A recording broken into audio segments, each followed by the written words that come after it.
Committee এইসব কর্মসূচি বাস্তবায়নের মাধ্যমে জনগণের দাবি আদায়ের লক্ষ্যে ঐক্যবদ্ধ হওয়ার জন্য আমরা দেশবাসীর প্রতি উদাত্ত আহ্বান জানাচ্ছি।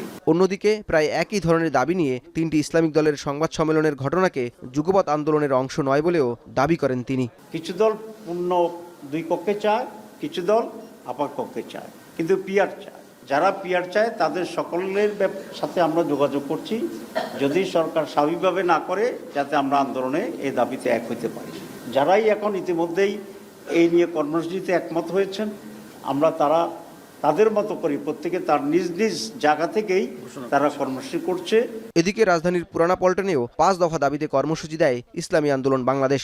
এ সময় ইসলামী দলগুলোর ভোট এক বাক্সে আনার প্রক্রিয়া কাছাকাছি চলে আসার কথা জানায় দলটির আমির। 2. নির্বাচন পিয়ার পদ্ধতিতে হতে হবে। 3. সুষ্ঠু নির্বাচনের জন্য লেভেল প্লেইং ফিল্ড নিশ্চিত করতে হবে।